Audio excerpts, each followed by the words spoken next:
पाठ 4। हार की जीत। मां को अपने बेटे और किसान को अपने लहलहाते खेत देखकर जो आनंद आता है,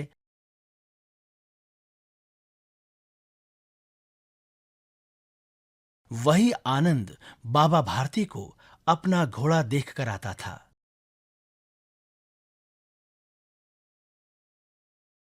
भगवत भजन से जो समय बचता, वो घोड़े को अर्पण हो जाता।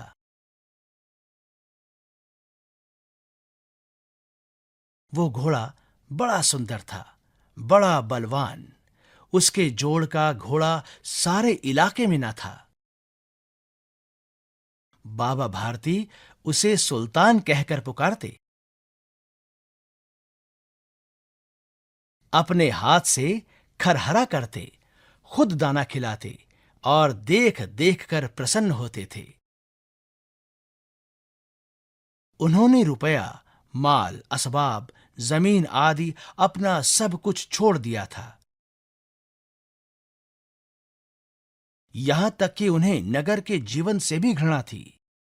अब गांव से बाहर एक छोटे से मंदिर में रहते और भगवान का भजन करते थे। मैं सुल्तान के बिना नहीं रह सकूंगा। उन्हें ऐसी भ्रांति सी हो गई थी। वे उसकी चाल पर लट्टू थे। कहते, ऐसे चलता है जैसे मोर घटा को देखकर नाच रहा हो। जब तक संध्या समय सुल्तान पर चढ़कर 8-10 मील का चक्कर ना लगा लेते, उन्हें चैन ना आता।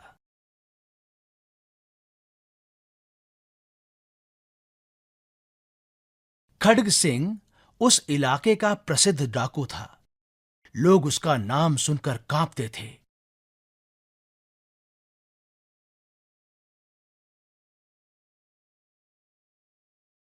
होते होते सुल्तान की कीर्ति उसके कानों तक भी पहुंची। उसका हृदय उसे देखने के लिए अधीर हो उठा।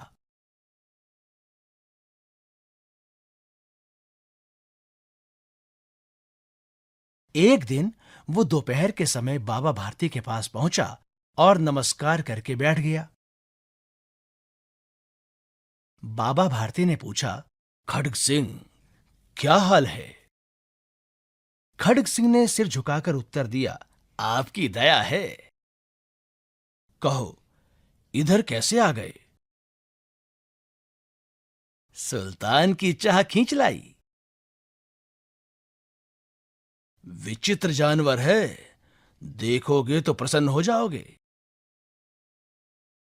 मैंने भी बड़ी प्रशंसा सुनी है। उसकी चाल तुम्हारा मन मोह लेगी। कहते हैं देखने में भी बहुत सुंदर है। क्या कहना, जो उसे एक बार देख लेता है, उसके हृदय पर उसकी छवि अंकित हो जाती है। बहुत दिनों से अभिलाषा थी, आज उपस्थित हो सका हूं। बाबा भारती और खड्ग सिंह दोनों अस्तबल में पहुंचे। बाबा ने घोड़ा दिखाया। घमंड से खड्ग सिंह ने घोड़ा देखा, आश्चर्य से। उसने सैकड़ों घोड़े देखे थे, परंतु ऐसा बांका घोड़ा उसकी आंखों से कभी न गुजरा था। सोचने लगा, भाग्य की बात है, ऐसा घोड़ा खड्ग सिंह के पास होना चाहिए था। इस साधु को ऐसी चीजों से क्या लाभ? कुछ देर तक आश्चर्य से चुपचाप खड़ा रहा। उसके पश्चात उसके हृदय में हलचल होने लगी।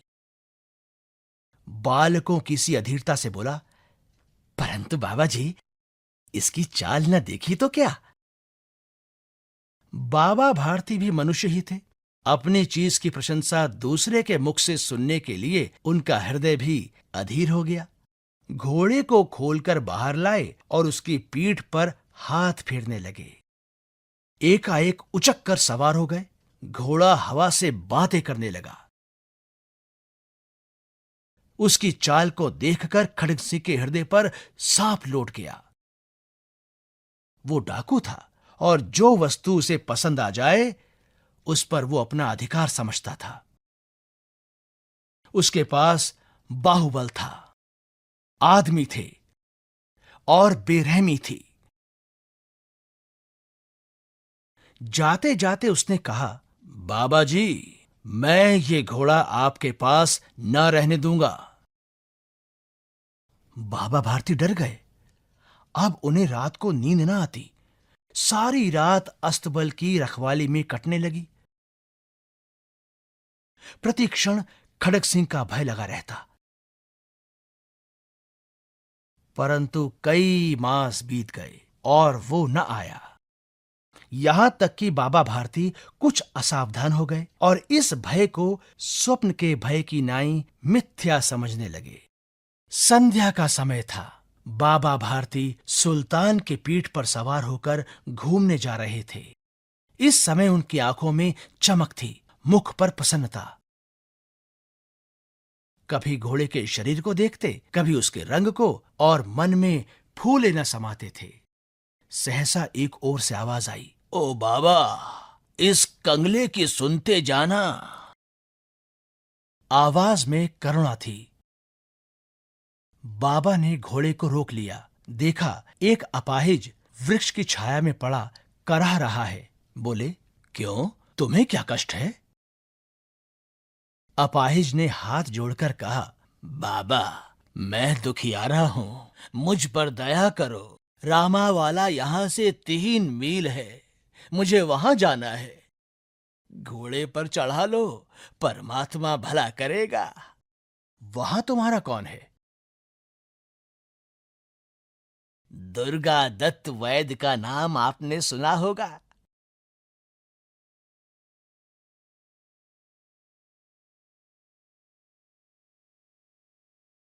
मैं उनका सौतेला भाई हूं।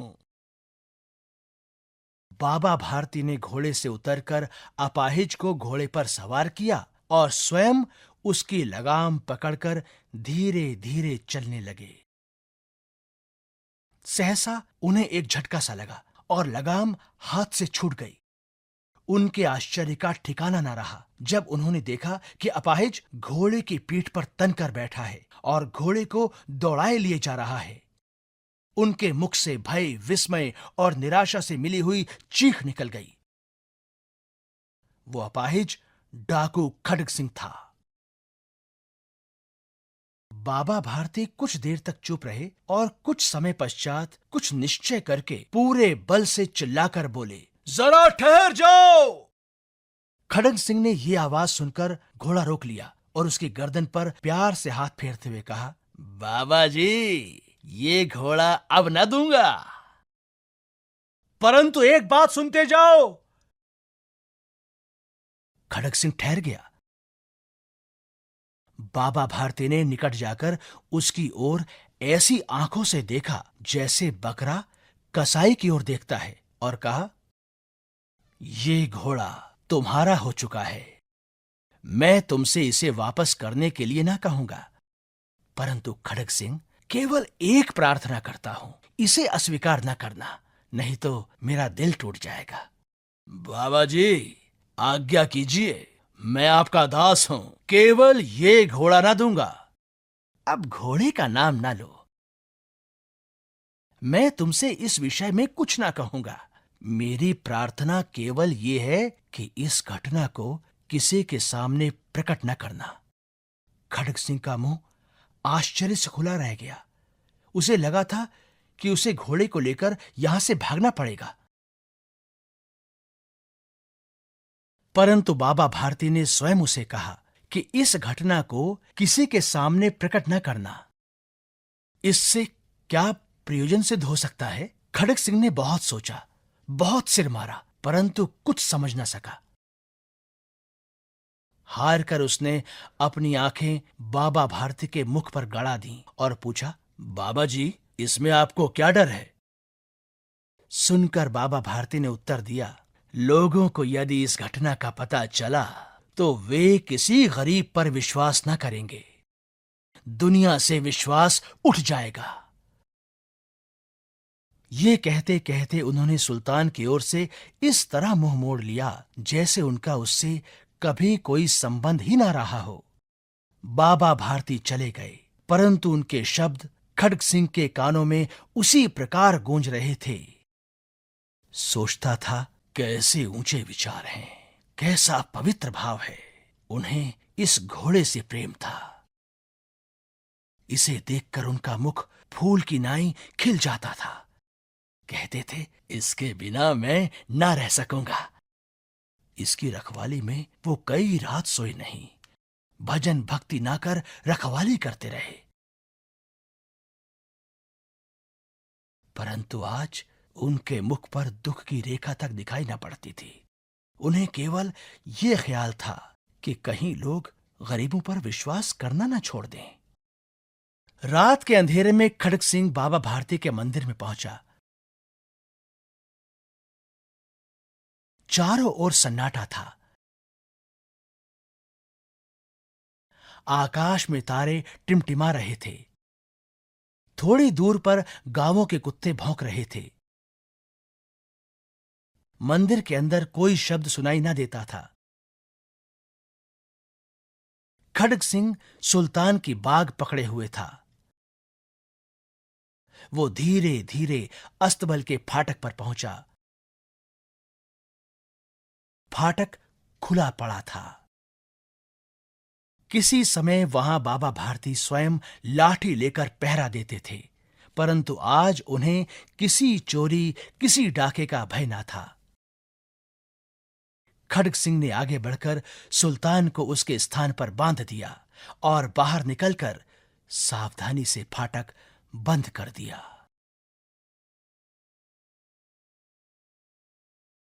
इस समय उसकी आंखों में पश्चाताप के आंसू थे।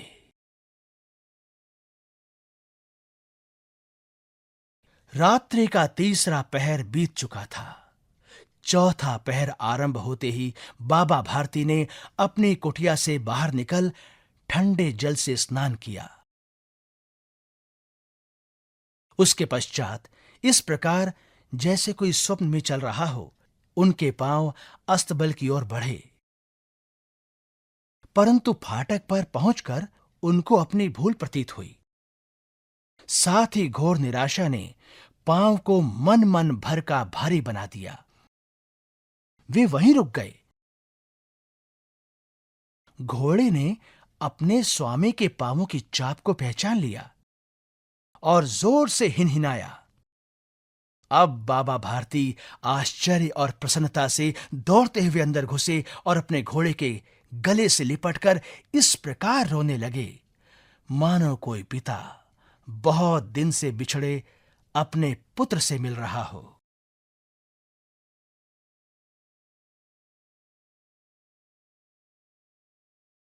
बार बार उसकी पीठ पर हाथ फेरते, बार बार उसके मुंह पर थपकियां देते और कहते थे, अब कोई गरीबों की सहायता से मुंह न मोड़ेगा।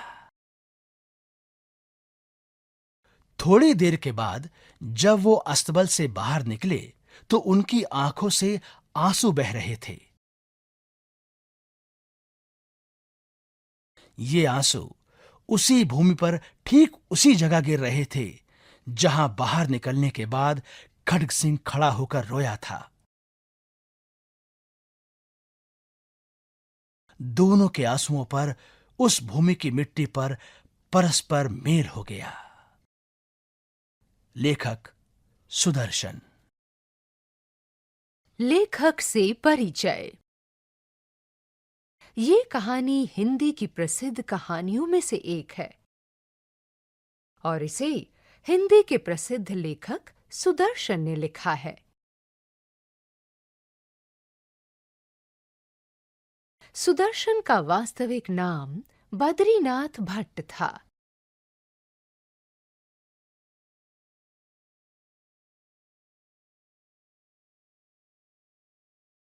उन्होंने पहली कहानी तब लिखी थी जब ये आप ही की तरह छठी कक्षा में पढ़ते थे। सुदर्शन ने कहानियों के अतिरिक्त कविताएं, लेख, नाटक और उपन्यास भी लिखे। इसके अलावा उन्होंने अनेकों फिल्मों की पटकथा और गीत भी लिखे।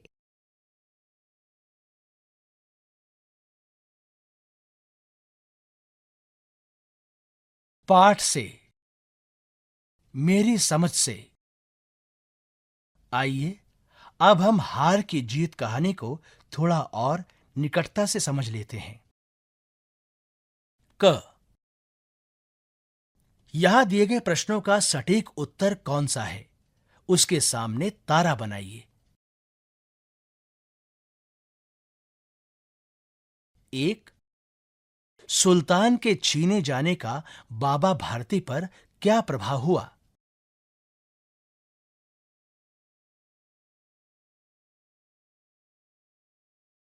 2.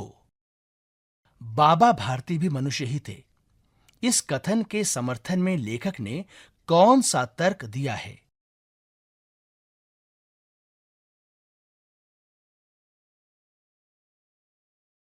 'ख' अब अपने मित्रों के साथ चर्चा कीजिए कि आपने ये उत्तर ही क्यों चुने। शीर्षक। क, आपने अभी जो कहानी पढ़ी है, इसका नाम सुदर्शन ने हार की जीत रखा है। अपने समूह में चर्चा करके लिखिए कि उन्होंने इस कहानी को ये नाम क्यों दिया होगा। अपने उत्तर का कारण भी लिखिए। ख, यदि आपको इस कहानी को कोई अन्य नाम देना हो तो क्या नाम देंगे? आपने ये नाम क्यों सोचा, ये भी बताइए। ग, बाबा भारती ने डाकू खड़क सिंह से कौन सा वचन लिया? पंक्तियों पर चर्चा। कहानी में से चुनकर कुछ वाक्य यहां दिए गए हैं। इन्हें ध्यान से पढ़िए और इन पर विचार कीजिए। आपको इनका क्या अर्थ समझ में आया? अपने विचार लिखिए। 1. भगवत भजन से जो समय बचता वो घोड़े को अर्पण हो जाता। 2. बाबा ने घोड़ा दिखाया घमंड से, खड़ग सिंह ने घोड़ा देखा आश्चर्य से। 3. वो डाकू था और जो वस्तु उसे पसंद आ जाए उस पर अपना अधिकार समझता था। 4. बाबा भारती ने निकट जाकर उसकी ओर ऐसी आंखों से देखा जैसे बकरा कसाई की ओर देखता है और कहा, ये घोड़ा तुम्हारा हो चुका है।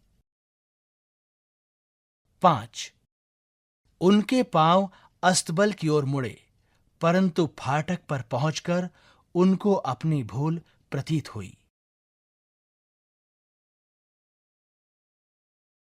सोच विचार के लिए कहानी को एक बार फिर से पढ़िए और यहाँ दी गई पंक्ति के विषय में पता लगाकर अपनी लेखन पुस्तिका में लिखिए। दोनों के आंसुओं का उस भूमि की मिट्टी पर परस्पर मेल हो गया। क, किस किस के आंसुओं का मेल हो गया था? ख, दोनों के आंसुओं में क्या अंतर था? दिनचर्या। क, कहानी पढ़कर आप बाबा भारती के जीवन के विषय में बहुत कुछ जान चुके हैं। अब आप कहानी के आधार पर बाबा भारती की दिनचर्या लिखिए। वे सुबह उठने से लेकर रात को सोने तक क्या-क्या करते होंगे, लिखिए।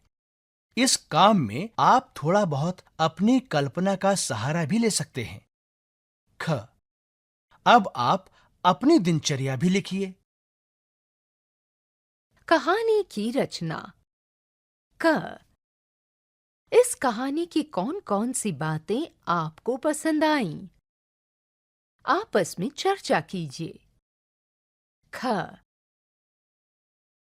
कोई भी कहानी पाठक को तभी पसंद आती है जब उसे अच्छी तरह लिखा गया हो। लेखक कहानी को अच्छी तरह लिखने के लिए अनेक बातों का ध्यान रखते हैं, जैसे शब्द, वाक्य, संवाद आदि। इस कहानी में आए संवादों के विषय में अपने विचार लिखें। मुहावरे कहानी से। क।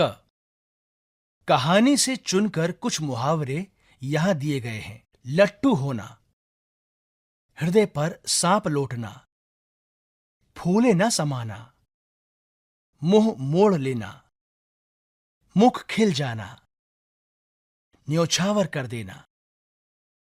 कहानी में इन्हें खोजकर इनका प्रयोग समझिए। ख। अब इनका प्रयोग करते हुए अपने मन से नए वाक्य बनाइए।